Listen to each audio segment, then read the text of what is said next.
Irmãos, abra a sua Bíblia. Se você trouxe a sua Bíblia, abra a sua Bíblia, ou de repente você está com o celular agora, não sei. Abra a sua Bíblia na Epístola de Paulo aos Romanos, mais precisamente no capítulo 10. Epístola de Paulo aos Romanos, capítulo 10 do livro de Romanos, capítulo 10, do verso 1 até o 21, todo o capítulo. Não obstante, nós vamos destacar alguns versículos. É importante que nós leamos todo o capítulo, para pelo menos respeitar o contexto da aplicação, do ensino desses poucos versículos que nós iremos destacar, amém?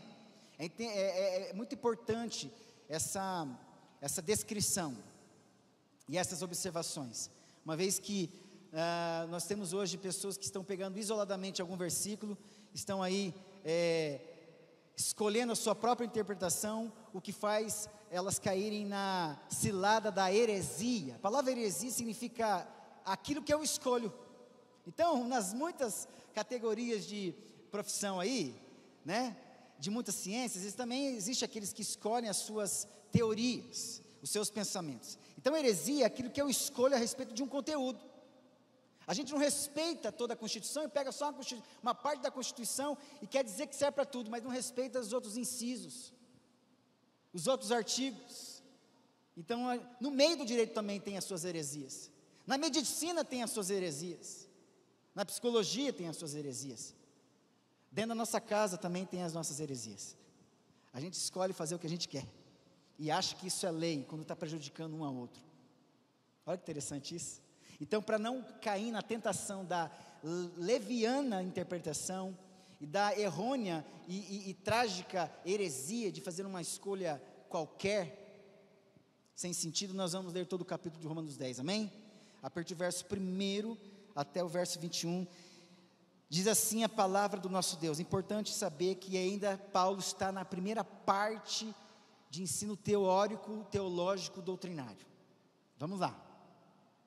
Irmãos, a boa vontade do meu coração e a minha súplica a Deus a favor deles são para que eles sejam salvos. Entenda comigo a expressão, eu quero fazer a emoção, quero expressar a emoção do que Paulo está dizendo aqui. Porque lhes dou testemunho de que eles têm zelo por Deus, porém não com entendimento. Porquanto, desconhecendo a justiça de Deus e procurando estabelecer a sua própria, não se sujeitaram ao que vem de Deus. Paulo está clamando para alguém, escrevendo e intercedendo. Porque o fim da lei é Cristo, para a justiça de todo aquele que crê. Ora, Moisés escreveu que o homem que praticar a justiça decorrente da lei, viverá por ela. Viverá por ela, mas quem é que consegue viver por ela? Quem é que consegue cumprir tudo? Mas a justiça decorrente da fé, assim diz: não perguntes em teu coração, quem subirá ao céu? Isto é, para trazer do alto Cristo?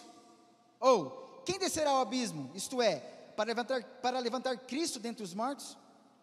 Porém, que se diz? A palavra está perto de ti, na tua boca e no teu coração.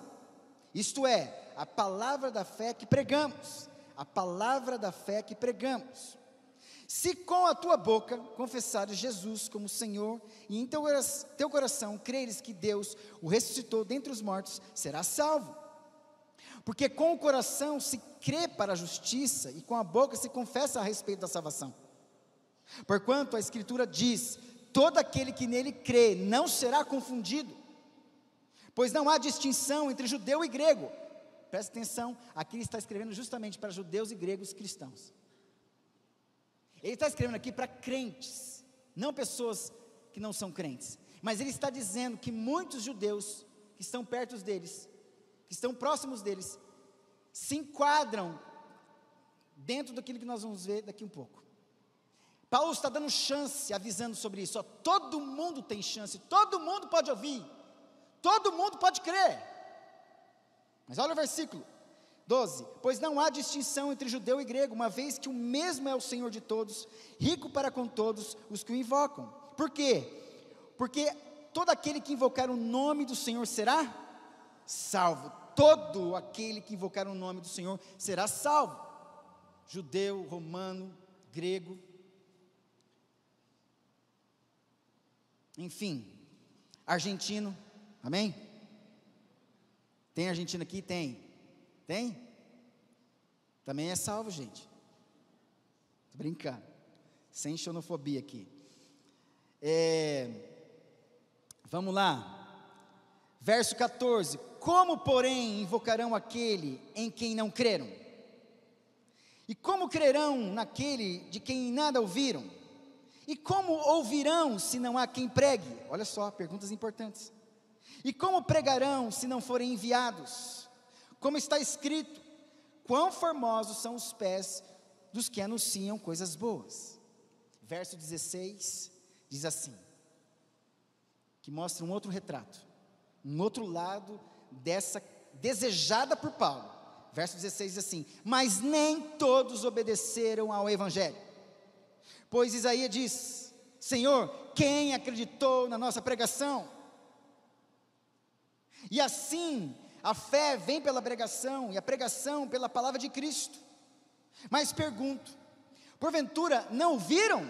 Sim, por certo, por toda a terra se fez ouvir a sua voz, as suas palavras, até os confins do mundo. Pergunto mais, porventura não terá chegado isso ao conhecimento de Israel? Moisés já dizia: eu vos porei em ciúmes com um povo que não é nação, com gente insensata eu vos provocarei a ira. E Isaías a mais se atreve e diz: fui achado pelo que não me procuravam, revelei-me ao que não me perguntavam por mim. Quanto a Israel, porém, se diz: para vocês, judeus e israelitas, todo dia estendi as minhas mãos a vocês, povo rebelde e contradizente. Em outras palavras, eles são indesculpáveis. Feche seus olhos. Pai, está aqui a tua palavra, está aqui o desejo dela, Pai, de ser proclamada, pregada, ouvida, transmitida, Deus, de alguma forma, como é o caráter dela, movimento no interior do Espírito, movimento no interior do coração, através do Espírito, é a tua palavra. Por isso, Deus, há um desejo do teu servo aqui, e há um desejo, Pai, desta palavra hoje, encontrar no nosso meio pessoas que ainda não confessaram com a boca e não creram no coração, para que hoje haja uma confissão sim, completa, para que eles, todos que estão aqui, sejam salvos para a glória do teu nome. Então Deus, que haja a oportunidade, haja sim o privilégio de se agarrar a este vento que leva para a salvação. Deus, é como a tua palavra diz, o vento vem, nós não sabemos de onde vem, nem para onde vai. Assim é todo aquele que é nascido de Deus. Então Deus, passa com o teu vento sobre este local, e aqueles que sentirem o vento do Senhor, possam levantar os mastros e as suas velas, para irem para a próxima unidade do porto, oportunidade. Deus, que haja um movimento por parte daqueles que ainda não confessaram, não creram com o coração, que a tua palavra está dando chance para nós, para nos tirar do perigo, daquilo que nós iremos ver daqui um pouco, Pai, o ambiente, o comportamento da incredulidade. Deus, nos livra desse estado espiritual morto de rejeição, e fala conosco, Espírito Santo, sobre este ambiente, e que este ambiente seja totalmente dominado pela presença do Espírito Santo. Por isso nós repreendemos você, Satanás, em nome de Jesus, porque a tua palavra diz que o Filho de Deus, Jesus Cristo, se manifestou para desfazer as obras do diabo. Por isso, Deus, todo espírito de distração, de qualquer outra coisa, como o celular, como pensar em qualquer outra coisa, em julgamentos, em pensamentos, problemas de amanhã, como trabalho, dinheiro, tudo isso, Deus, seja tirado do nosso meio, em nome de Jesus. Por isso, Deus, que haja o foco agora na tua palavra. Nós pedimos isso, porque nós queremos estar livres agora. E nós pedimos, sobretudo, Deus, que aquilo que já foi revelado e inspirado, Agora, o Senhor mande na nossa direção, Pai, esse canhão de luz, de poder, para que possamos ter um entendimento da Tua palavra. Tudo isso para a honra e glória do Teu nome, em nome de Jesus, amém e amém. A palavra diz sobre ela mesma: lâmpada para os meus pés é vai ficar parado? E luz para os meus, à medida que você vai caminhando com a palavra, você tem luz, lâmpada, e à medida que você caminha, você tem luz. Tem muita gente que está com lâmpada, mas a lâmpada está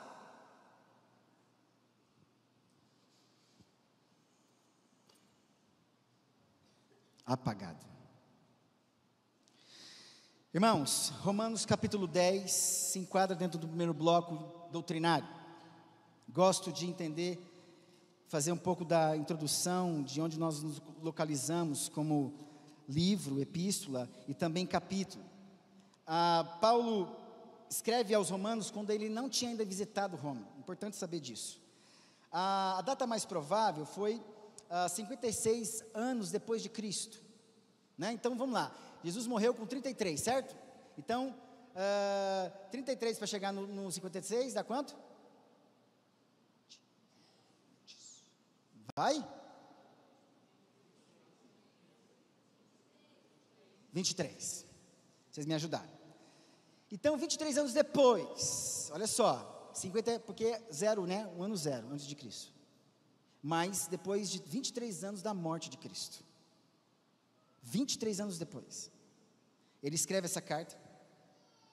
E se pudesse dar um tema geral, tentando ser, como posso dizer, fiel ao conteúdo teológico e doutrinário dessa carta, temas como a justiça de Deus se manifestando através do Evangelho de Jesus Cristo, seria isso, é a justiça de Deus se manifestando através do Evangelho de Jesus Cristo, para dizer assim, irmão, homem, ser humano, vocês não são capazes de praticar nada para a salvação, tem que ser por meio de Jesus Cristo, porque a justiça de Deus é o seguinte, é dela, o veredito de Deus é que Deus quis assim, a única chance de você ser salvo, é por crer que Jesus morreu na cruz para te salvar, e se você crê nele, você crê naquele que cumpriu toda a lei, como você é incapaz de cumprir a lei para ser salvo, se você crê nele, você crê naquele que cumpriu tudo para você, por isso você é salvo. Entende isso? Por que nós não conseguimos cumprir todos os 10 mandamentos? Porque nós somos pecadores.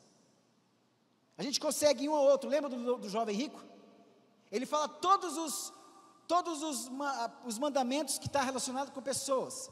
Os 10 mandamentos, os primeiros 4 mandamentos estão relacionados com Deus. Se você pegar lá em Êxodo, você vai ver. Os primeiros 4 estão relacionados com Deus. O 5º é a transição, honra teu pai e tua mãe, e você terá muitos dias de vida. Aí começa todos os outros mandamentos relacionados com o próximo. Não cobiçarás, não adulterarás, não cobiçarás, não furtarás, não matarás. Está relacionado com...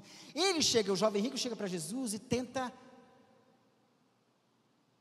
se gabar, querer ter um mérito com Jesus, dizer assim, Jesus, desde pequeno ter feito isso. Entenda que ele não fala nada dos mandamentos que estão relacionados com Deus, porque quando Jesus pergunta, você quer ser perfeito? Você quer chegar, ser completo? Então vende tudo que você tem, dá aos pobres e vem e segue-me. Porque se ele quisesse cumprir todo o mandamento, o coração dele tinha que estar em Deus mais do que tudo. Entende isso? Por isso que ele sai triste.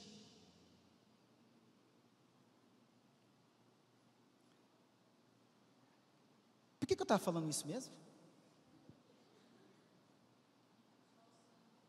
Exato.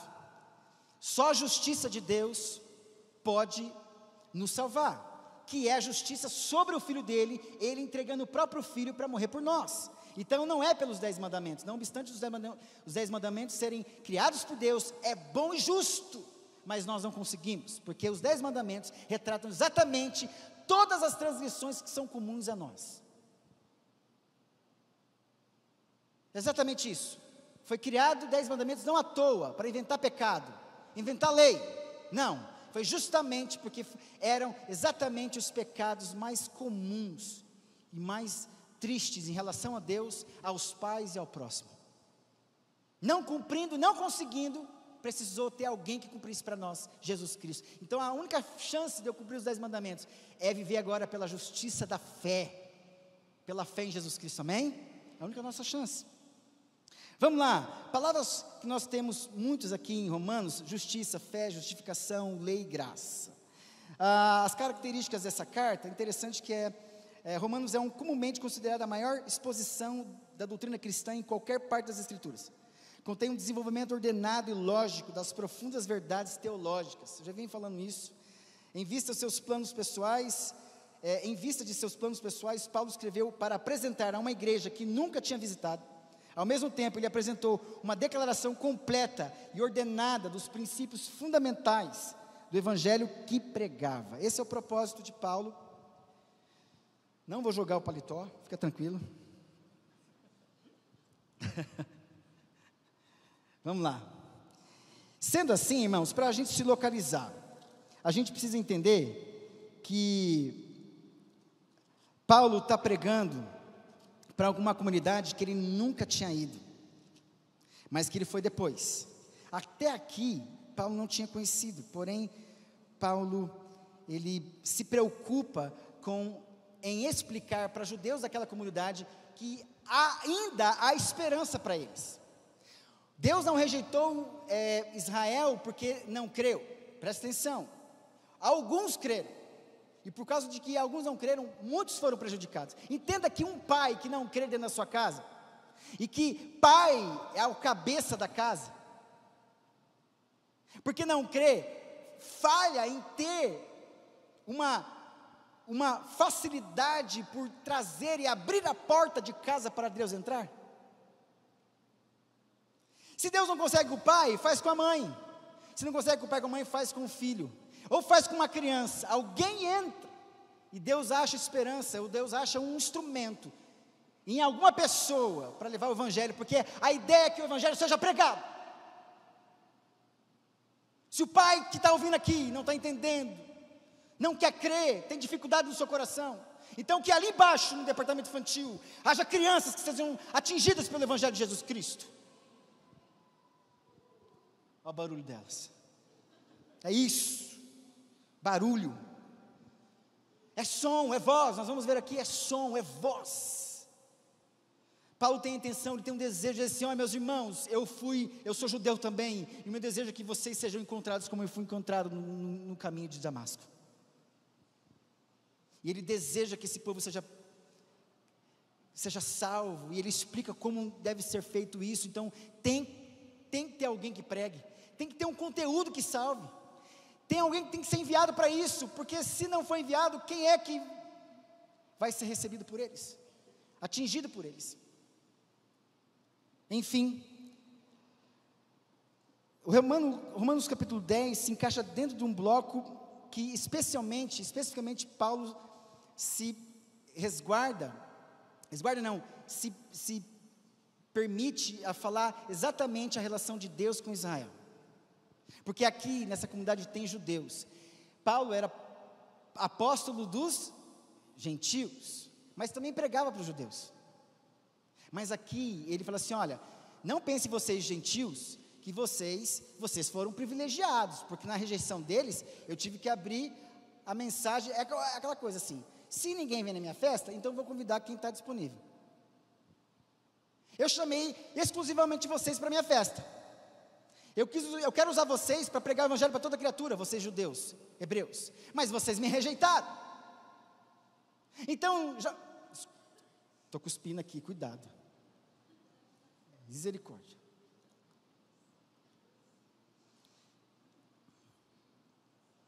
Mas já que você não quis, então eu vou ter que sair aí, porque gastei uma nota com essa festa, paguei o preço, meu filho foi morto por conta disso, e eu tenho um banquete para esse povo, esse banquete, então eu vou ter que abrir espaço para outros. Então o evangelho começa a acontecer para os gentios. Só que os gentios recebem isso também, e não porque recebem por privilégio, eles precisam ser responsáveis pelo que eles receberam. Então o que acontece? Paulo diz assim: olha, eu preciso dizer uma coisa para vocês, gentios. Há esperança para o povo de Deus ainda, os israelitas. Mas eles nos ensinam também muitas coisas, ainda que sejam coisas erradas. Entenda, eu tenho falado aqui algumas vezes que muitas das minhas decisões, das minhas particulares decisões, sobre não querer experimentar certas coisas, ou não envolver, ou não cair na tentação de se enveredar para certas coisas nesse mundo, dentro da minha casa, no ministério, aí fora, é porque a gente vê a tragédia de pessoas que escolheram esse mesmo caminho. Então a referência, o testemunho das minhas decisões boas, não é por causa das referências positivas, mas são dos históricos negativos, de escolhas de pessoas que escolheram coisas erradas. Vocês entendem isso? Porque o tolo vê o erro e continua fazendo, mas o sábio, ele vê isso e faz diferente. O sábio vê e faz diferente. E me parece que Paulo está querendo dizer alguma coisa para os gentios: olha, ainda que seja de uma forma ruim, ainda que seja por exemplos ruins, e tem um histórico disso nas Escrituras, por isso que Paulo aqui está pregando a palavra, do versículo 16 até o 21, ele cita pelo menos 5 textos do Antigo Testamento. Isso mostra que Paulo era um homem que lia as Escrituras. Olha a importância de você ter comunhão com as Escrituras, comunhão com a palavra. Olha a importância de você não ser um profissional exemplar, competente, preparado aí fora, mas sem nenhum preparo espiritual, como ouvi hoje, uma pessoa ser confrontada por um muçulmano, fazendo perguntas difíceis para essa pessoa, colocando a gente numa sinuca, numa cilada. E aí a importância de a gente estudar as Escrituras, estudar a palavra, para termos o que falar para as pessoas, amém? Procura apresentar-te a Deus, aprovado como obreiro, que não tem do que se envergonhar, mas que maneja bem a palavra da verdade. É isso. Você precisa ser um crente profissional,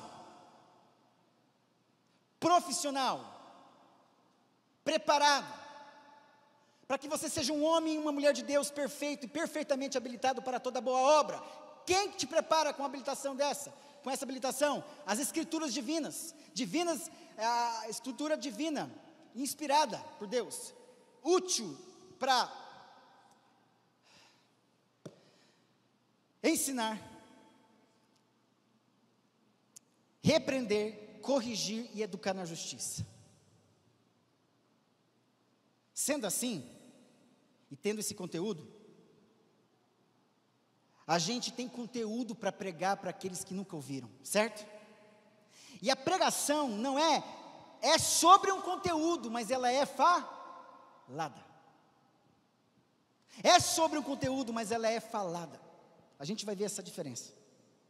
Vamos ao texto, de novo aqui. O que eu quero dizer para vocês nessa introdução é que Paulo, ele quer chegar aqui para nos exortar a não cairmos no mesmo trajeto de incredulidade como foi com os judeus. Presta atenção, você pode se achar um membro da Igreja Presbiteriana Independente de Marília, a primeira igreja, porque tem gente que carrega essa bandeira. Ah, você é filho do fulano de tal, que tem essa tradição na igreja, minha família é de 80 anos aí, de tradição. Você pode carregar todo um histórico institucional, eclesiástico, mas sem nenhum, assim, viveu todos esses anos, mas não aprendeu. Entende isso? Viveu, mas não aprendeu. Não pode reproduzir, não pode passar para frente, porque não aprendeu. E Paulo está querendo dizer assim: olha, não caiam no mesmo erro de incredulidade que os judeus caíram. Quais são as razões então dessa incredulidade? Não foi por falta de ter conteúdo de salvação, certo? Mas quais são? Nestes versículos finais aqui, a partir do verso 16 e 21, depois de ter mostrado o caminho, os passos necessários, do primeiro versículo até o 15, os passos necessários para a justificação, tendo por base o Antigo Testamento, tendo por base ter o Antigo Testamento citado 5 vezes nesses versículos, olha só que interessante, Paulo mostra a continuidade da revelação entre o Antigo Testamento e o Novo Testamento, e mostra também que a história do relacionamento com Deus e Israel pode se perceber algumas razões pelas quais a justificação de Israel não aconteceu, ainda, mas não aconteceu até hoje.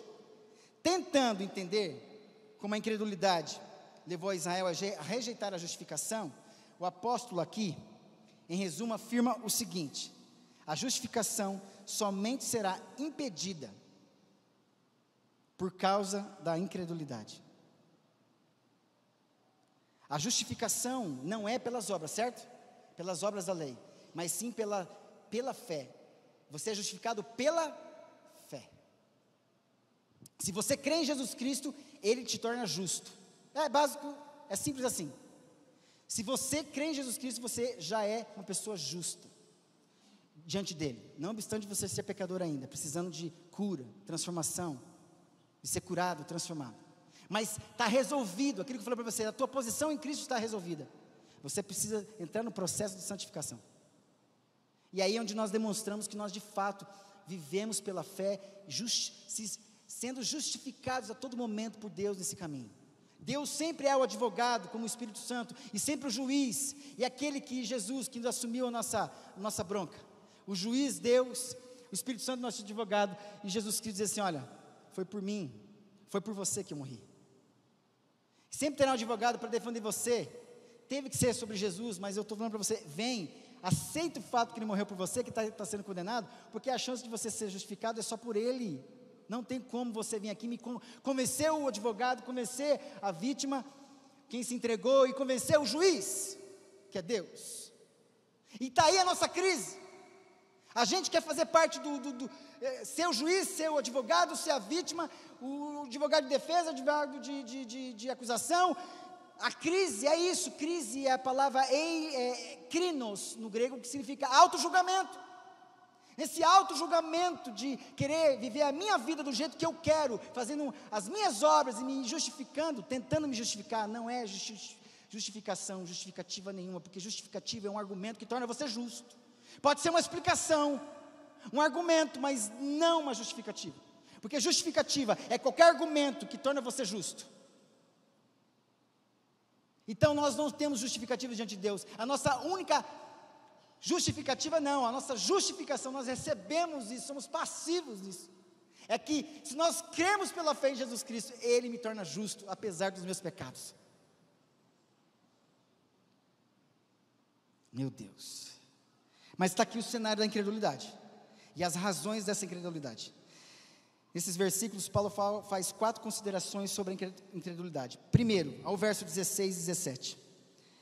Mas nem todos obedeceram ao Evangelho, pois Isaías diz: Senhor, quem acreditou na nossa pregação? E assim, a fé vem pela pregação. Olha aí, não é assim? A fé vem pelo ouvir. Se não tem pregação para ser ouvida, não tem fé para ser despertada. Como é que foi a sua fé em Jesus Cristo? Alguém pregou o Evangelho para você? E Evangelho de Jesus Cristo, que diz para você que você é miserável, que você precisa de Deus, e a única salvação para você passa pelo Filho Jesus Cristo. É fácil aceitar uma mensagem dessa? Não é fácil. Se reconhecer como pecador, por isso que tem a persuasão do Espírito por trás de tudo isso. Eu prego o Evangelho, mas quem converte é o Espírito. Nós não somos obrigados a converter ninguém, nós somos comissionados a pregar o Evangelho, certo, irmãos? Mas converter, não é nossa função, você nunca vai conseguir isso. Você pode ser usado por Deus como instrumento de testemunho, e que gera uma vontade, um desejo no outro que não conhece Jesus como você conhece, de ter o mesmo Senhor da sua vida. Meu Deus, por isso que nós temos que viver. Se nós só vivermos isso, não entrarmos no ambiente da incredulidade, já está bom demais. Então a primeira razão da incredulidade está aqui no verso 16 e 17. E o verso 17 diz assim: e assim a fé vem pela pregação, e a pregação pela palavra de Cristo. Primeiro ponto, A incredulidade ocorre pela falta de obediência ao Evangelho. Obediência aqui parece que é a execução em si. Mas a obediência, a palavra obediência aqui no grego é akú, que foi uma palavra acústico. Que akú é parar, ku, ouvir, parar para ouvir. Está fazendo barulho, mas eu não estou prestando atenção no que está sendo dito e cantado. Por isso que não há comunicação. Ouvir sem comunicação é só ouvir. A obediência é quando você escuta, né, e ouve e obedece. Eu estou entendendo o que você está dizendo. Eu quero esse Senhor. O problema é que aqueles também ouviram. Não foi por falta de falar. Não foi por falta de falar. Interessante que quando ele fala aqui, no verso 17, assim, a fé vem pela pregação. A pregação pela palavra de Cristo. A palavra aqui, palavra de Cristo, não é a palavra logos, que é comumente usada, e no princípio era o verbo se fez carne. Não é a mesma palavra, lá verbo é logos, de logia, que é odontologia, psicologia, presta atenção aqui, conteúdo de uma ciência. Aqui a palavra de Cristo não é o conteúdo de Cristo, sobre Cristo, mas está falando de rema, as palavras faladas por Cristo, os evangelhos. Você quer saber da rema de Deus? A rema de Cristo? São os evangelhos, foram as palavras que Jesus disse. Não fiques impressionado de eu te dizer, não fique chateado de eu dizer para você, ô Nicodemos, palavras de Cristo. Importa nascer de novo. Não fique chateado, você que é teólogo em Israel, isso é rema. É palavra falada, palavra que pode ser ouvida. Tem muita gente escutando muito sobre os princípios e valores da palavra de Deus, mas não estão entendendo, compreendendo e querendo aceitar tal conteúdo. Você ouviu, isso fica gravado, isso já é conhecimento e entendimento para Deus, porque já gravou, é bina. Sabe o problema bina? Que registra, capta quem ligou para você. Não adianta, se tem bina, quem ligou para você vai ficar registrado. Não tem como escapar. Bina é entendimento no hebraico, que é um registro interno, contínuo, que fica lá para sempre no histórico, como alguém que grava alguma coisa num vídeo. Então, se você está entendendo o que eu estou dizendo aqui, então já não há mais ignorância, é indesculpável. Por isso que a incredulidade é algo quase que obstinado. Eu não quero isso. Obstinação, vai a fundo, é o caminho para a escada da desgraça. Resistência, desobediência, rebeldia, obstinação, apostasia e cai no abismo do Satanás. É assim, acha que está subindo na vida, mas está criando um tablado, uma escada para cair e morrer.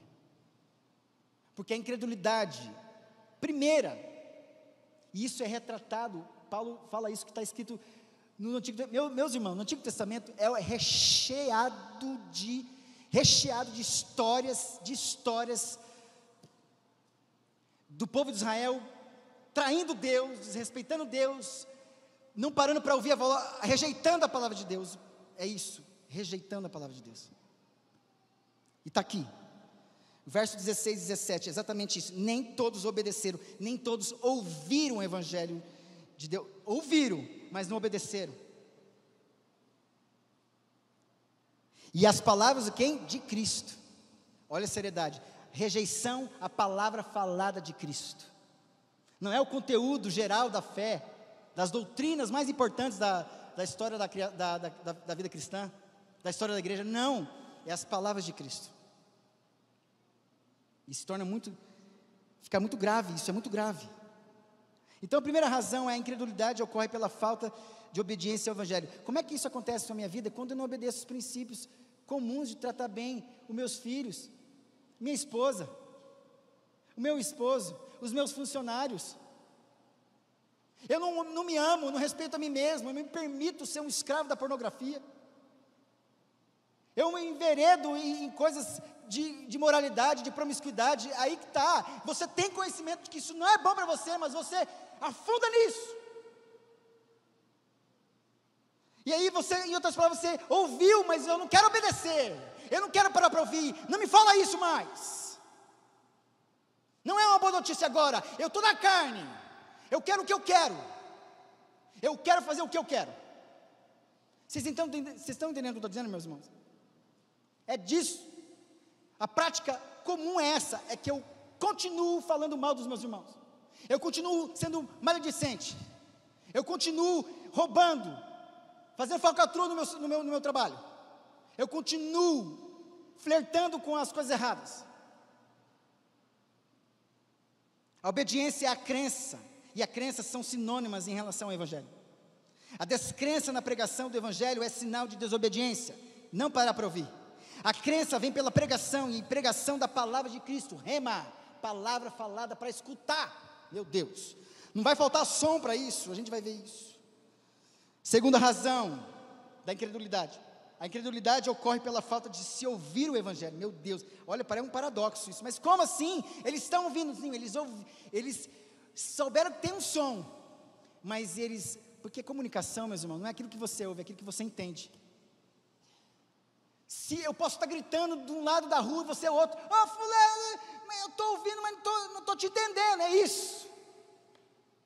A gente vai para a igreja, protocolo religioso, vai, mas você tem raiva de mim, e por causa que você tem raiva de mim, você não quer ouvir a palavra de Deus, que infelizmente Deus usa uma mula como eu para falar isso. Não fica com raiva de mim, ame a Deus, pelo menos ouve Deus, a gente resolve isso depois. Se você não gosta do meu jeito, não tem problema, vamos conversar, eu peço perdão para você se eu fiz alguma coisa, e eu te perdoo também pelas suas dificuldades.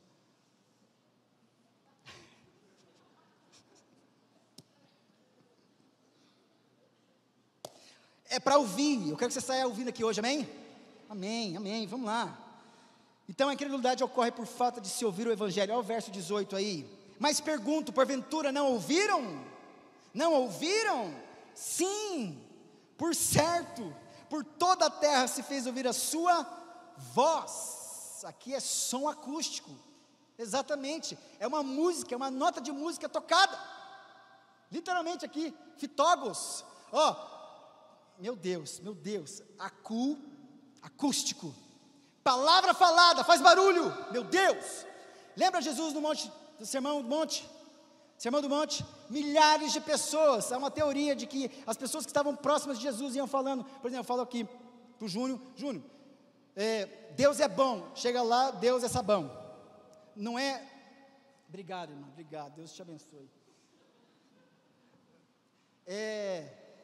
não é telefone sem fio, mas era mais ou menos isso, e as pessoas que estavam perto iam falando para as outras e ia aumentando, é uma teoria, mas também é uma teoria, ou de fato, pelo poder de Deus, que onde era estratégico, o vento levava o som da voz, e as pessoas ouviam de longe, porque elas estavam atentas à voz de Jesus, e muitas pessoas ouviam.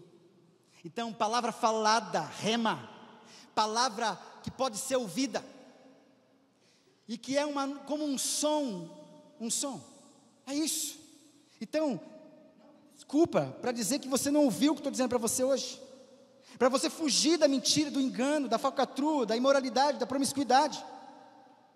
Para de ser um crente que é filho de Deus, mas está agindo como se não cresce, e desprezando a palavra de Deus, porque também os filhos também são corrigidos, certo?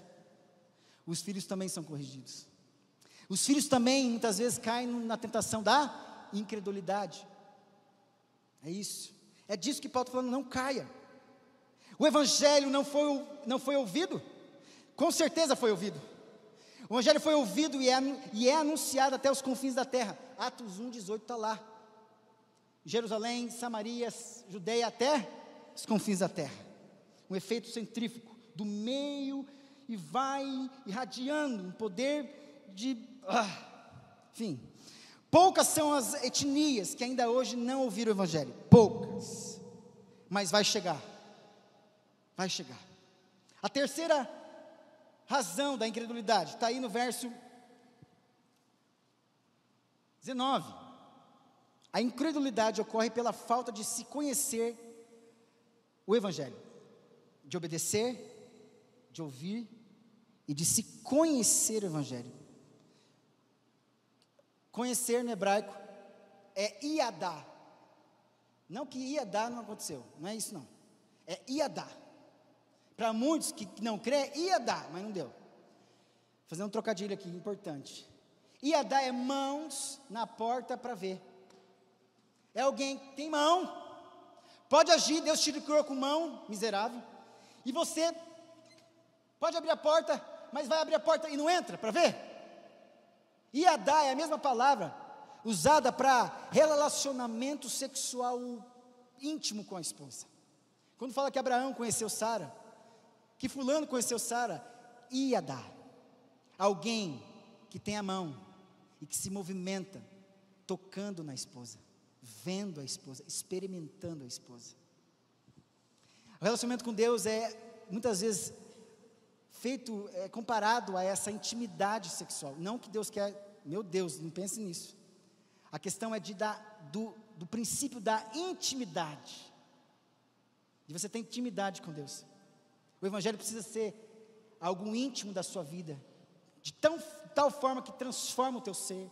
Sempre é a boa notícia. Você é a pessoa que carrega a boa notícia. Você tem um Evangelho em você. Você conhece o Evangelho. Está aí no verso 19.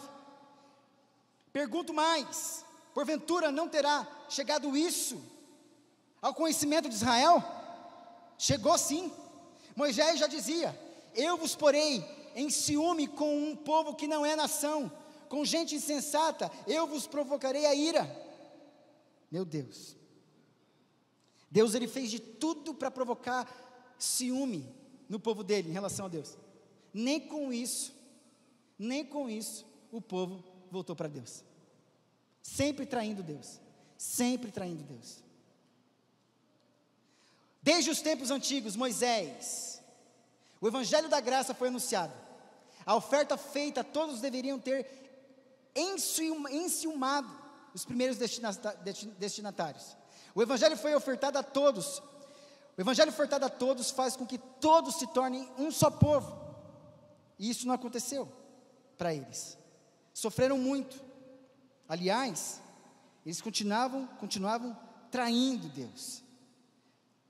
Porque não obedeceram, porque não ouviram de fato, levar a sério, e não quiseram conhecer, agir, se movimentar e experimentar. Agir, tocar, movimento, e ver, experimentar, com os olhos. Está aí. A incredulidade é a condição de um coração egoísta, sem espaço para qualquer tipo de persuasão espiritual. Não existe espaço para nenhuma persuasão espiritual, um ato suave. Ele não quer nada suave, persuadere, super suave, porque é assim que o Espírito Santo faz. Prega-se a palavra, você ouve, a fé vem, e fé ali é pistes, que vem de peito, pistes, peito, confiança, e é algo que toca no peito, porque aqui, aonde o local do coração, onde persuade, onde você é tocado no coração. Deus, ele envolve o teu coração, e aí tá, Deus fala assim: o teu coração é que deve conhecer o meu Evangelho. As boas notícias do Evangelho é para o teu coração, para dentro de você. Só que a incredulidade tomou conta desse cenário do teu coração. É ela que lidera as tuas intimidades. Até você, pela misericórdia de Deus, Deus dá mais chance para você. E ele, com o coração dele, misérias, cardia, misérias, Deus vai batendo na sua direção. Você que é miserável, e Deus vai batendo como um desfibrilador, te reanimando todos os dias, para você acordar e ter chance de crer nessa palavra. Misericórdia é isso, é o batimento cardíaco eterno, todos os dias, te dando vida. Por isso que as misericórdias do Senhor se renovam cada manhã, todos os dias o coração de Deus bate. E é a causa de nós não sermos consumidos. Deus não quer te consumir. Você está vivo pela misericórdia de Deus. Por fim, A incredulidade ocorre porque se insiste em não aceitar a oferta da graça universal. Olha o verso 20 e 21. E Isaías a mais se atreve e diz: fui achado pelos que não me procuravam. Está aí, ó. Fui achado pelos gentios. Revelei-me aos que não perguntavam por mim. E eles viram isso, os gentios. Quanto a Israel, olha aí, os gentios que receberam o evangelho, aceitaram o evangelho. Eles receberam o evangelho. A mulher cananeia, lembra da mulher cananeia? Outros personagens bíblicos que tiveram encontro com Jesus e foi determinante para a vida deles. A mulher samaritana. Mas aí ele fala, quanto a Israel, quanto eu, da minha família, porque assim, sempre tem uma ovelha negra na família, né? Toda a minha família é crente, menos o meu filho. Que tristeza. Quanto ao meu filho, que era Israel, que é tido como filho, quanto ao nome que você pode dar aí, quanto a minha mãe, o meu pai, quanto o meu filho, o meu sobrinho, o meu patrão, o meu funcionário, porém se diz, todo dia, eu estou falando para esse miserável, todo dia eu estendo as minhas mãos a um povo rebelde e contradizente. Está aqui. A graça é universal, porque ela alcança aqueles que nem procuram por Deus. A graça é universal porque está disponível aos rebeldes e contradizentes. A graça universal não tem efeito naqueles que insistem na incredulidade e na rebeldia. Concluindo, para terminar, embora a salvação tenha sido historicamente oferecida, em primeiro lugar a Israel, ela foi rejeitada. Israel rejeitou, por quando a rejeição veio para nós. Desde há muito tempo, através dos gentios, Deus persiste no seu plano e deseja trazer Israel de volta. Por isso que alguns judeus não acreditam, como nós acreditamos em Jesus Cristo, até Jesus Cristo se revelar para eles. É o que está acontecendo. É o que está acontecendo. Para isso, é necessário deixar a incredulidade. Tanto os judeus como os outros que desejam a salvação, ao invés da incredulidade, devem crer na obra divina. Amém? Que Deus nos abençoe. Que você não caia no mesmo cenário, na mesma rota de incredulidade. Obedeça ao Evangelho, ouça o Evangelho, conheça o Evangelho, e não despreze a graça de Deus. Em nome de Jesus. Amém? Vamos ficar em pé? Por favor. Nós vamos orar ao Senhor. Nós vamos nos despedir.